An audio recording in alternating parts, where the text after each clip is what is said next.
Assalamualaikum warahmatullahi wabarakatuh. Saya Nining Wahyuningsih. Saya ASN di Dinas Pendidikan Provinsi Jawa Barat. Pada kali ini, saya akan membahas tentang kolonialisme dan imperialisme. Yang pertama, pengertian kolonialisme dan imperialisme. Kata kolonialisme berasal dari bahasa Latin, yaitu dari kata kolonia atau kolonus, yang berarti suatu usaha untuk mengembangkan kekuasaan suatu negara di luar wilayah negara tersebut. Kolonialisme pada umumnya bertujuan untuk mencapai dominasi ekonomi atas sumber daya alam, manusia, dan perdagangan di suatu wilayah. Wilayah koloni pada umumnya adalah daerah-daerah yang kaya akan bahan mentah untuk kepentingan negara yang bersangkutan. Imperialisme adalah suatu usaha untuk memperluas kekuasaan suatu negara untuk menguasai negara lain. Imperialisme dapat dibagi menjadi dua, yaitu imperialisme kuno dan imperialisme modern. Perbedaan kolonialisme dan imperialisme adalah kolonialisme bertujuan untuk menguras habis sumber daya alam dari negara yang bersangkutan untuk diangkut ke negara induk.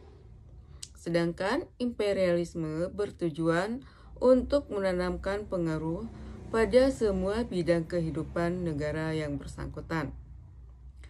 Persamaan kolonialisme dan imperialisme adalah bahwa keduanya sama-sama bertujuan untuk memegang kendali atas wilayah lain di luar wilayah negaranya.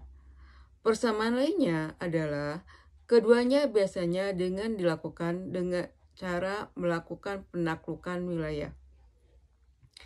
Faktor-faktor pendorong munculnya nasionalisme dan kolonialisme adalah: 1. Adanya semangat penaklukan atau reconquista terhadap orang-orang yang beragama Islam. Hal ini dilatar belakangi dari adanya perang salib. 2. Jatuhnya Konstantinopel, ibu kota imperium, ke tangan dinasti Turki Utsmani. 3. Adanya keinginan mengetahui lebih jauh mengenai rahasia alam semesta. Kemudian, keadaan geografi dan bangsa-bangsa yang tinggal di belahan bumi lain. 4. Adanya keinginan untuk mendapatkan rempah-rempah karena bangsa Eropa sangat memerlukan rempah-rempah untuk menghangatkan tubuh mereka ketika musim dingin tiba. Kelima, kisah perjalanan Marco Polo, seorang pedagang dari Venesia ke Cina yang dituang dalam bukunya Book of Various Experience. Kemudian 6, ingin memperoleh keuntungan atau kekayaan yang sebanyak-banyaknya. 7, adanya teori Kopernikus dan Galileo Galilei. Dalam teorinya, Nikolaus Kopernikus mengemukakan bahwa matahari adalah pusat edar tata surya dan perputaran harian langit akibat perputaran bumi pada sumbu putarnya dan perubahan bumi tahunan langit akibat perputaran planet mengelilingi matahari.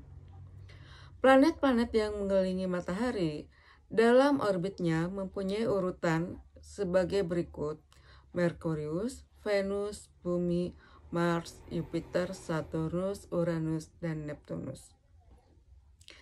Pada akhir abad ke-16, Galileo menganut teori Kopernikus yang menyatakan bahwa bumi mengelilingi matahari dan bukan kebalikannya. Ini juga disebut dengan teori heliosentris. Setelah menggunakan teleskopnya pada tahun 1610 untuk menemukan benda-benda angkasa, Galileo menjadi yakin bahwa ia menemukan pembuktian dari sistem heliosentris.